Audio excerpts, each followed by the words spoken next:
Okay. All right, Yidin, without further ado. Okay, thank you. Go ahead. Thank you. So before I start, I wanted to just dedicate this talk to my great-grandfather, Reb Shalom Bar Ben Rav Avram Yitzchak Rosenblum. My Zaydi's father. His yahrzeit is tonight. And also to dedicate it to a special neshama, passed away recently, a young man named Shmuel Yochanan Ben Esther Malka. May his neshama have Liliyah. So the topic, as if you saw in the Torah, is the Shema. Now the Shema is well known as the holiest verse in Judaism. It's also a mitzvah midaraisa, meaning a biblical commandment to say the Shema twice daily, the morning and the evening. And we also know throughout history that in difficult times where Jewish people had to sacrifice their lives instead of serving idols or other things, the last thing they would say, the last prayer is the Shema that is said. And the question is why? What's so special about Shema? There's many deep, of course, psukim with a lot of Kabbalah, Hasidus. There's so much, yet the Shema is known as that, that pasuk. It's the one thing. It's often, if you're going on Mitzrayim, it's the one thing, you'll meet a Yid, Raptor, it's the one thing you'll know. It's like, yeah, I know Shema. So what is it about Shema? So there's a mimer, a Hasidic discourse, that the Rebbe Rayatz, the previous Rebbe of Chabad, delivered. He said this on his arrival to, I think it was his first trip to the United States, when he was in Chicago. He said this mimer. And then what I'm going to share is mostly based on this mimer. And I encourage everyone not to be satisfied with this and to check it out. The Hasidic Heritage Series has a beautiful English explanation, translation, and they call it Oneness in Creation. And the mimer is called Kol HaMarich Echad. And the Rebbe Rat starts this mimer quoting a Gemara. And Gemara in Brachas, Daf Gimel, Amid Beis, and the Gemara there says, quoting a brayso that says, Shema Yisrael Shem Elokeinu Shem Echad, quoting this verse, which is a pasuk in the Torah and in Devarim, in Deuteronomy. And the Gemara quotes that verse, Shema Yisrael Shem Elokeinu Shem Echad, and then says, until here is required concentration of the heart. Interesting phrasing, but that's what the Gemara says, that you say Shema, this requires a concentration of the heart. These are the words of Rabbi Meir. It says that the halacha is like Rabbi Meir, meaning it's a halacha, an actual halacha, to have concentration of the heart when saying Shema, which is an interesting halacha at surface view. What does it mean to have concentration of the heart? Can you demand for someone to have concentration of the heart, etc.? Then that piece of Gemara continues, and this is all the Rebbe Rayatz is quoting this at the beginning of this discourse to open up the discussion of the Shema. And the Gemara continues saying that whoever lengthens the pronunciation of the word Echad in Shema, the last word of the Shema, meaning of just that one verse of Shema, whoever lengthens his pronunciation, lengthens his days and years. He'll have a long life. Another interesting statement. And that is said by Sumchus. Now, Rabacha says that the lengthening, meaning when you're pronouncing this lengthening of the Echad, where should the pronunciation be? It says in the Dalet, Echad, so it's a Hebrew word made up of 3 Hebrew letters, Aleph, Ches, Dalet. He says that lengthening of the pronunciation should be on the Dalet. Now, another interesting phrase in the Gemara, which is added by Ashi, who says, yes, the pronunciation, the lengthening is on the Dalet, provided you don't slur the ches. Don't slur the ches, the word that the letter that precedes the Dalet.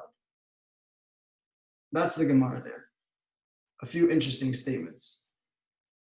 Concentration of the heart for Shema, lengthen the word echad.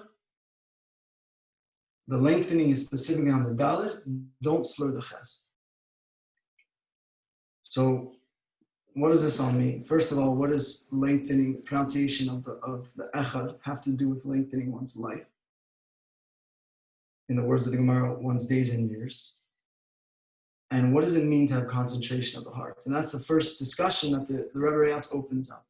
It says, what does it mean, concentration of the heart? It basically means, in one word, is meditation. Because there's concentration of the mind, which is to understand something intellectually. It means I can grasp the idea, I can understand it, I can explain it. It's an intellectual concept that I fully understand. That means to grasp something with the mind. We would call that, say, a concentration of the mind. In the terminology of the Rebbe Rayatz, kavana samayach, meaning having kavana, an intentional perception with your mind. But then here in the Shema, we're demanded kavanas halev, concentration of the heart. So what is concentration of the heart? And the Rebbe Rayatz explains that it's meditation with a goal. And the goal isn't to understand the concept, but the goal of concentration of the heart, the goal of kavanas halev, is that it should change you. It should change your characteristics. Now that's a powerful concentration. It means that we're not just understanding something, understanding the nuances and how this idea works in my head intellectually. It means I have to understand something so deeply that I change, that I perceive this idea so deeply that my emotions are different, my characteristics are different. Yes, that's kavanas halev. The Rayat says that is concentration of the heart, and that's what's required with Shema. How? We will see. I mean, what does it mean to have concentration of the heart regarding Shema? The literal translation of Shema is Shema Yisrael, hear, O Israel, or perceive, O Israel. Hashem Elokeinu, Hashem is our God, meaning and Hashem Echad, the God is one. It's a literal translation. So what does it mean to have concentration of the heart, which we said is that it literally changes your emotions, changes your attributes, your characteristics. What does it mean to understand this phrase? That here, Yisrael, Hashem is one. Hashem is your God, Hashem is one. That changes. What does it mean to perceive that on this deep level? So to probe a deeper layer of that verse of Shema, the Rebbe Rayatz now opens up the discussion of the divine names that are brought in the Shema, which are the most famous divine names, which are the names of Havaya and Elokim. Havaya, the four-letter name, Yud Ke Vav Ke, and Elokim. And the Rebbe Rayatz explains the difference between the divine names. Now, we know there's one God. So what does it mean, divine names? It's different manifestations. It's different ways Hashem chose to manifest himself in different ways. So the name Havaya, the first name in the Shema, is the way Hashem manifests himself in a transcendent state, meaning completely beyond the world, so to speak. And the name Elokim, which is also known as the name of judgment and order, it's the way he's sort of perceived within the world. So we see a world, we see a structure, we see a formation, we see it all working and happening properly. It's the name Elokim is responsible for that. So what does that mean? The name of Havaya is actually the energy that is responsible for creation. But the name Elohim makes it possible. And a good parable for this, which the Rebbe Yatz brings, is a parable of the sun. And the Rebbe Yatz used the term the shield of the sun, which I'm thinking is the ozone layer. Scientifically, there's no real shield on the sun itself because the sun is gas. But around the earth, there is a protective layer which is literally designed for the protection of the sun. This is the ozone. But the sun and a shield. That's how the relationship between Havaya and Elohim. So the sun is emanating this energy, this light, this heat. Now, without the proper shield or filter, the sun would completely destroy the earth. Not only would it be not possible to grow or actually yield the benefits from the sun, it wouldn't be able to endure because of the power of the sun. This is like the relationship between Havaya and Elohim. Havaya being the energy responsible, yes, the energy for creation, but because of the power of that energy, how can we have a world where we seem infinite? And someone can live their whole life completely oblivious that there is a God. How can that be? Because he's hidden. He's concealed within what we call nature, within our world, meaning we can be oblivious, but when we actually think about it, we realize how it's not possible. Just like a house has a builder, a world has a creator. Although Hashem completely transcends creator as well. He chose to create a world. He chose to manifest himself within names in different ways. But that is the relationship between Havaya and Elohim. And that's what we're saying in the Shema, that we're saying Elohim, which we use Elokeinu, so our Elohim is really what? Havaya. Elohim has the same numerical value as Hateva, the nature. The numerical value is 86. Of Hateva, the same numerical value of Elohim is 86, the name of Elohim. Symbolizing that Havaya is really Elohim. We're saying Hashem Elokeinu, Shema Yisrael Hashem Elokeinu. That what is this? If you really look at this world, what is its truth? In essence, it's not that it's a world. It's that there is Havaya. That there is a God. So to say Shema Yisrael, we're telling the Yisrael, Shema, perceive, think about this for a moment, that in truth, our life force, meaning our natural life force, and really the natural order of everything, has no substance on its own. It is really nothing on its own. Rather, what's the energy that's making it appear as an independent thing? Is this energy of Hashem, Havaya. So that Havaya is really Elohim.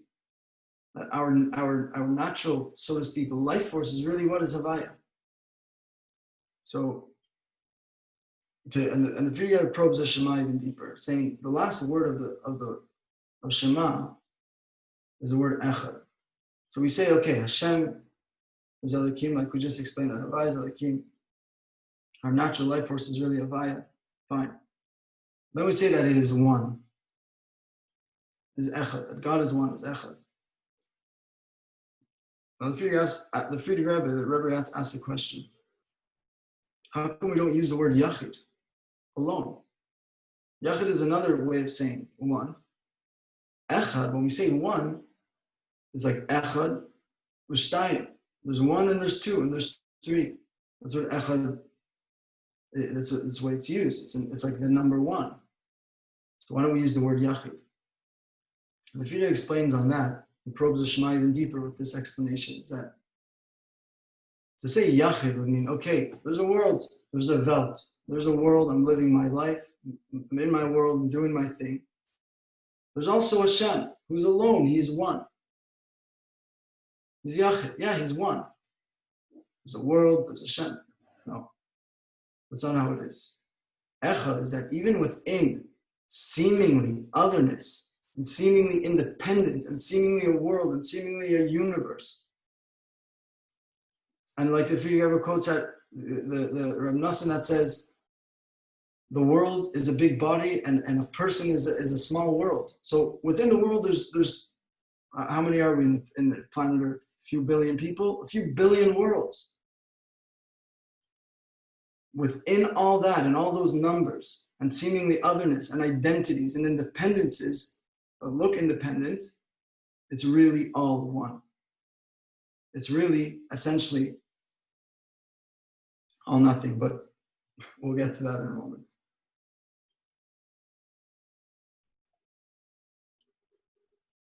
So in the word echad, there's another explanation to the word echad, aside from what we just spoke about, is that echad is an acronym.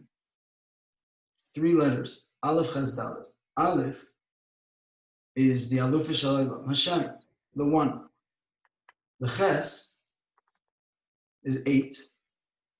Right? Each Hebrew letter has its numerical value. Ches, the 8 letters, is the letter 8. And so what is the 8? The 8 is the earth and the 7 skies, 7 heavens, so to speak. That is the 8. So we're saying Aleph is the one, Hashem. Ches, the 7 heavens and the earth, 8. And Dalet is the 4 directions on the compass. So what are we saying with this word echad? The one is only one within the 8, meaning the earth and the 7 heavens, and within all the directions, which here the Friedrich brings an interesting explanation, saying, what does it mean within the 4 directions? That no matter where you are, this applies. And he says, one can say, Chas v'shalom, I'm in this place. It's possible to have this consciousness, Hashem is one, I'm a Yid. I'm in another place, it's not so possible. And interestingly, which is just a side note, a feeling I got from that is the Friedrich Rebbe is saying this in Chicago. Well, people we're tons of Yidden are still stuck in Eastern Europe. America is slowly becoming, it's superpower. There's Jewish people there. But, it's like the American way, the American lifestyle. And many of them felt, back in Russia and Poland, okay, that was the old country. And we had, we had our look and our customs and our shtibel, but we're in America now. But the Rebbe is saying no. He's saying this on his arrival to the States. Saying this in Chicago. He's saying, it doesn't matter, the 4 directions of the compass, the Dalet, the last letter of the Echad, this still applies. And we can see that when the Gemara said that the real contemplation is on the Dalet, this is what the Friedrich is explaining us, is that the ultimate contemplation of this and realization is that no matter where you are, no matter where you are spiritually, no matter where you are physically, this applies. And do not slur the ches. Means don't forget the mission, the 7 heavens and the 1 earth. It's about the earth. It's about transforming the very physical to something spiritual. Or else why did Hashem create to begin with? Because he wants to be revealed where he can be denied, because that's true oneness of Hashem. It's no special thing that an angel says Hashem is one, because he doesn't have a choice. It's so clear, it's so evident. But to be walking on this earth, like we said in the beginning, one can live a life oblivious to that. But to be walking on this earth and to recognize that that's true unity of Hashem, the very place where he can be denied, and his oneness is revealed, that's true oneness. And another inyan on the Shema is in the Torah, the way it's written is the ayin of Shema is in big, and the dalid of echad is in big, written much larger in size than the other letters. What is this? What word does this make? Ayin dalid. It makes aid, a witness. That through perceiving this and through thinking about this, we become a witness to the essence. We become a witness to the truth. Now the Baal Shem Tov, coming from Shavuos, Baal Shem Tov's Yartzeit, Baal Shem Tov flips that as well. It says, Ayin Dalid, but the other way around is Da, to know. Now here comes our inyan of concentration of the heart. It says Da, to know. It's not enough to have faith. It's not enough to just, I believe. Da, to know. To think about this to the point where it actually changes you. Where you know. And I'll just conclude with a story we heard in the beginning of the year from the rabbi when we were learning the Maimer Bereshis, Relikim of Tafshin Chaf Aleph or learning Tafshin Chaf Aleph. The story was that Rabbi Yossi Jacobson was a kid in 770. And at one point, the Rebbe seems to be looking directly at him. And the Rebbe, when he would speak, wouldn't really look at him. He would kind of just gaze. But it seemed the Rebbe was staring directly at him. And the Rebbe asks, from where do you know there's a world? How do you know there's a world? And Rabbi Jacobson is shocked. Like, this can't be happening. He's most 770. The Rebbe is staring at him, asking him from where does he know there's a world? And he obviously doesn't say anything. And the Rebbe asks again, from where do you know? And the Rebbe answers his own question, saying, because it says, Bereshis bar likim. That's how we know there's a world. Because it says Hashem created a world. So the whole Avaida, the whole service, and our whole work, and our whole toil is battling this paradox to our core, is that there's really nothing but Hashem in essence. Yet Hashem, like we know as the Torah starts, Hashem created a world. But what is the essence of it? It's godliness. Meaning the world on its own is nothing, has no independence, has no value on its own. It's like a ray of the sun within the sun, like the mashal in Tanya. That a ray in the sun is just sun. So the world has no independent value and has nothing on its own. Rather, what's its truth? The truth is the spark of godliness within it. And through thinking about this and through meditating about this, like the Maimer starts, to have concentration of the heart, to think about this to the point where it changes us, where we start to look at the world in a different lens. And this is really why the Shema is the holiest verse, because it's the essence. Because if this is perceived, then there is no hate, there is no separation. There's a complete vitality and life and fire in Torah mitzvahs, because the essence is there. The essence is that Hashem is one. So through us at least speaking about these things, we zecher to have this complete revelation of this, hopefully very soon, with the coming of Mashiach right now. L'chaim, my friends, thank you. L'chaim. L'chaim. I have to say, you talked about kavanas hamoyach and kavanas alev, concentration of the mind and the heart. Both your perception in the mind and your kavanas halev, your grasping this idea in your heart, definitely comes through even virtually. So we thank you for that. And just in closing remarks before we go to Ma'ariv, I just want to note that, I'm hoping, at least this is for me personally, I'm hoping all of you are inspired by 4 different type of people presenting on different areas in Torah and each in their own unique style and way. Hopefully giving you a sense of the prayer we actually say every morning. We ask Hashem to give us our portion, His Torah, reach, deepen, and broaden our Torah study, and find our way and our path in Torah and our way of thinking through the lens, like Yankie said, with kavanas moyach, but more than that, kavanas halev, intention of our heart, that the way that our Torah become the lens through which we view our own lives and the world around us. So thank you all. Amen.